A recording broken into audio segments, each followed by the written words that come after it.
శ్రీ గురుభ్యో నమః. అందరికీ నమస్కారం. అందరూ బాగున్నారని ఆశిస్తూ ఈరోజు ఓంకార కార్యక్రమంలో జరిగిన ముఖ్య సన్నివేశాల గురించి తెలుసుకుందాం. గణపతి మంత్రం మరియు అంతరార్థం.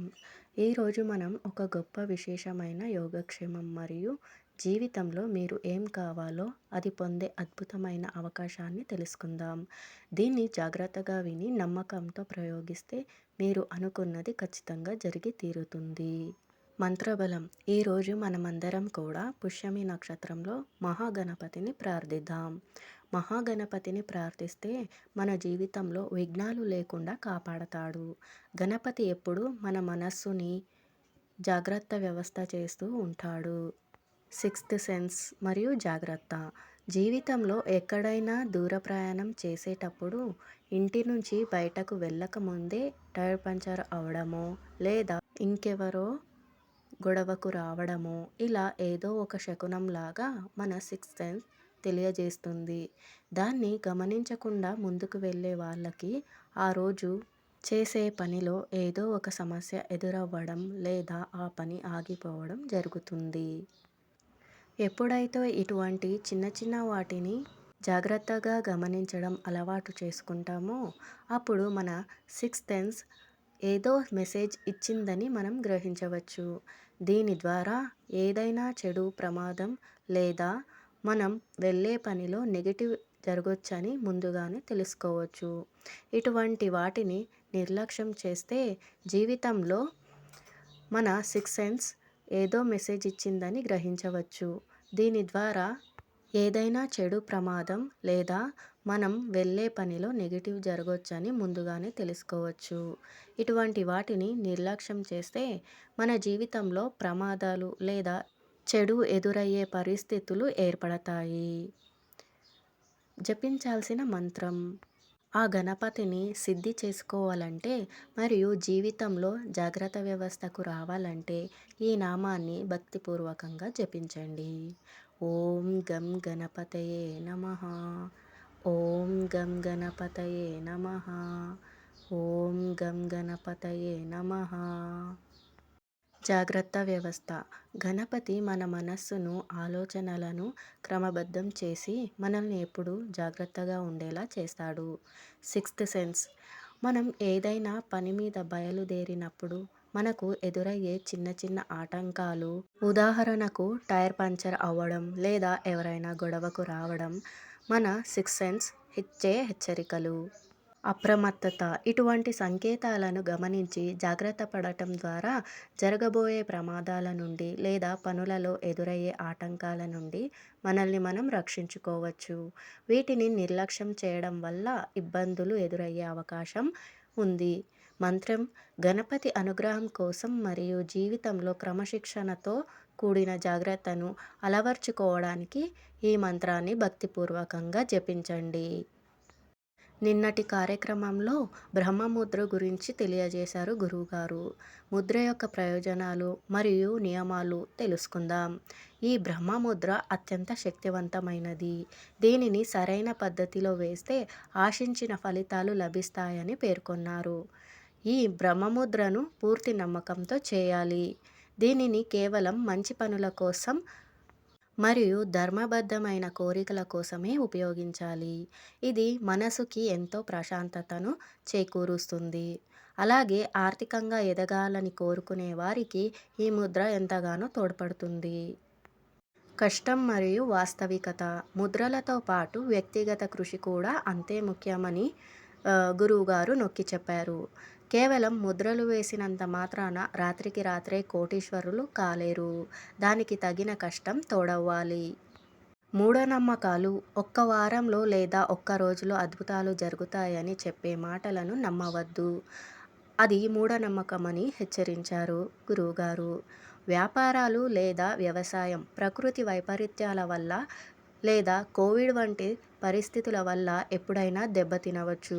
కాబట్టి నిరంతరం కష్టపడటమే మార్గమని సూచించారు. ముఖ్య ఉద్దేశం మరియు ప్రాముఖ్యత.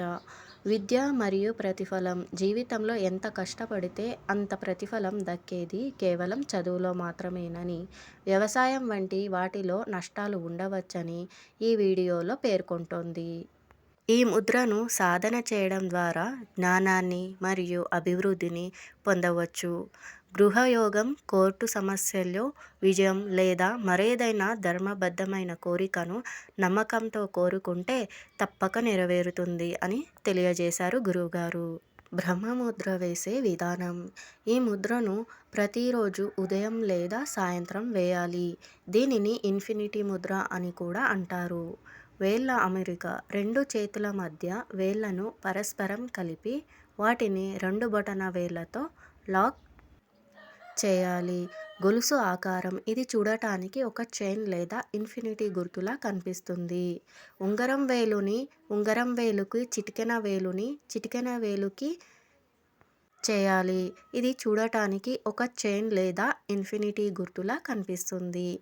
ఉంగరం వేలుకి చిటికెన వేలుని చిటికెన వేలుకి మరియు చూపుడు వేలిని చూపుడు వేలుకి తాకించాలి. పద్మాసనం లేదా సుఖాసనంలో కింద కూర్చొని ఈ ముద్ర వేయాలి. సాధన చేసే పద్ధతి. సమయం. ముద్ర వేసిన తర్వాత 5 నిమిషాల పాటు ప్రశాంతంగా కూర్చోవాలి. మీ శ్వాసపై ధ్యాస ఉంచి ప్రశాంతంగా గాలి పీల్చి వదలాలి. సాధన చివరలో ప్రకృతి మాతను లేదా మీకు ఇష్టమైన దేవతలను తలుచుకోవాలి. మీకు కావలసిన ఆరోగ్యం, ఆయుష్షు, ఐశ్వర్యం లేదా ప్రశాంతతను కోరుకోవాలి. ప్రతిరోజు ఏదో ఒక కోరికపైనే ఏకాగ్రతను ఉంచి సాధన చేస్తే అది ఖచ్చితంగా ప్రార్థిస్తుందని చెప్పబడింది. ఈరోజు వాస్తు ఒక గొప్ప విజ్ఞానం. వాస్తు అనేది ఒక గొప్ప విజ్ఞానమని, అయితే చాలామంది దీనిని అపనమ్మకాలతో లేదా మూఢనమ్మకాలతో సూచిస్తున్నారని గురువుగారు తెలియజేశారు. భువన వాస్తు ఇళ్లకు సంబంధించింది మరియు దేవాలయ వాస్తు వేర్వేరుగా ఉంటాయని, వాటిపై చాలా పరిశోధన అవసరమని వివరించారు. ఇంటి వాస్తు మరియు దేవాలయాల వాస్తు ఒకేలా ఉండవని స్పష్టం చేశారు. నిద్రించే గదిలో జాగ్రత్తలు. మనం నిద్రించే గదిలో మనకు ఎడమవైపు, కుడివైపు లేదా ఎదురుగా అంటే ఆపోజిట్ నేరుగా అద్దం ఉండకూడదు. అద్దం నేరుగా ఉండటం వల్ల ఆ గదిలో నిద్రించేవారు డిప్రెషన్కి, మానసిక ఒత్తిడి దానికి గురయ్యే అవకాశం ఉందని వాస్తుశాస్త్రం చెబుతోంది. శ్రీవాస్తు యంత్రం ప్రాముఖ్యత. ఇంట్లో అంతా బాగున్నా ఎవరైనా డిప్రెషన్కు గురవుతుంటే ఆ గదిలో లేదా ఇంటి హాల్లోని తూర్పు లేదా పశ్చిమ దిశలో శ్రీవాస్తు యంత్రాన్ని ఏర్పాటు చేయాలి. ఈ యంత్రం నుండి వచ్చే వైబ్రేషన్స్ వల్ల ఇంట్లోని వారు నెమ్మదిగా కోలుకుంటారని, ఇది వారిపై సానుకూల ప్రభావం చూపుతుందని వివరించారు. మోసాల పట్ల హెచ్చరిక గురించి తెలియజేశారు. సోషల్ మీడియాలో గురూజీ లేదా ఓంకార గురూజీ పేర్లతో ఫోటోలు వేసి వాస్తు కోసం కాల్ చేయమని చెప్పే ప్రకటనల పట్ల జాగ్రత్తగా ఉండాలని హెచ్చరించారు. అటువంటి మోసపూరిత కాల్స్ లేదా ప్రకటనలకు జీటీవీ సంస్థకు గానీ, గురూజీకి గానీ ఎటువంటి సంబంధం లేదని స్పష్టం చేశారు. సంప్రదించాల్సిన నెంబర్స్. వాస్తు లేదా శ్రీవాస్తు యంత్రం గురించి సందేహాలు ఉంటే కేవలం ఈ క్రింది అధికారిక నెంబర్ను మాత్రమే సంప్రదించాలని సూచించారు. Phone number 04068276666. ఆధ్యాత్మిక సందేశం. నమ్మకం. పూజ చేసేటప్పుడు ఫలితం పట్ల సందేహం ఉండకూడదు. పూర్తి విశ్వాసంతో దైవాన్ని శరణు వేడాలి. కేవలం స్వార్థం కోసం కాకుండా లోకమంతా సుఖంగా ఉండాలని కోరుకుంటూ పూజ చేయడం ఉత్తమమైన మార్గం. ఇక రేపు దివ్యమైన పూజ సమయం మరియు విశేషాలు. రేపు సోమవారం, ఆశ్లేష నక్షత్రం మరియు పాడ్యమి తిథి ఉన్నందున ఈరోజు చాలా విశేషమైనది. మీ ఇంట్లో పూజ కోసం ఒక చిన్న వెండి లేదా రాగి నాగుపాము పడగ ఉంటే మంచిది. లేని పక్షంలో ఈరోజే దానిని తెచ్చుకోవాలని సూచించారు గురువుగారు. పూజా విధానం. ఇంట్లో ఉన్న శివలింగానికి నాగుపాము పడగను అలంకరించి పడగ సమేతంగా ఉన్న శివుడికి భక్తితో పూజ చేయాలి. శివుడికి యథాశక్తి పాలతో అభిషేకం చేయడం ఎంతో పుణ్యఫలాన్ని ఇస్తుంది. మారేడు దళాలతో శివుడిని అర్చించాలి. ఈ పూజ వల్ల కలిగే ప్రయోజనాలు: ఈ పూజ చేయడం వల్ల సర్ప దోషాలు మరియు రాహుకేతు దోషాలు తొలగిపోతాయి. సంతాన ప్రాప్తి: సర్పదోషాల వల్ల సంతానం కలగని వారికి ఈ పూజ అద్భుతమైన ఫలితాన్ని ఇస్తుంది. గర్భిణీ స్త్రీలకు: గర్భిణీ స్త్రీలు ఈ పూజ చేయడం వల్ల సత్సంతానం కలుగుతుందని, అలాగే తరచూ అబార్షన్స్ అయ్యే సమస్యల నుండి విముక్తి లభిస్తుందని వివరించారు. పుణ్యఫలం: రాహు మరియు సర్పదోషాల తీవ్రత తగ్గి పరిపూర్ణమైన పుణ్యఫలం ప్రాప్తిస్తుంది. ఈ ప్రత్యేకమైన రోజున శివారాధన చేయడం ద్వారా పైన పేర్కొన్న సమస్యల నుండి ఉపశమనం పొందవచ్చు. ఇక ఈరోజు ఆదివారం సాయంత్రం పూజ. ఈరోజు ఆదివారం సాయంత్రం పుష్యమి నక్షత్రం మరియు పౌర్ణమి గడియలు ఉండటం వల్ల ఇది చాలా విశేషమైన సమయం. భార్యాభర్తల మధ్య సఖ్యత పెరగడానికి మరియు వివాహం త్వరగా జరగడానికి ఈ పూజ ఉద్దేశించబడింది. పూజా విధానం: ఉమామహేశ్వరుల ముందు 2 రకాల నూనెలను కలిపి లేదా నెయ్యితో పాటు వేరొక నూనెను కలిపి 2 ప్రమిదల్లో దీపాలు వెలిగించాలి. భక్తితో అర్ధనారీశ్వర స్తోత్రాన్ని పారాయణం చేయాలి. వివాహం కోసం ప్రత్యేక నియమం: వివాహం కాని వారు స్త్రీ లేదా పురుషులు స్తోత్రం చదివేటప్పుడు ఒక నాణాన్ని చేతిలో పట్టుకొని చదవాలి. పారాయణం పూర్తయ్యాక ఆ నాణాన్ని దేవుడి ముందు ఉంచాలి.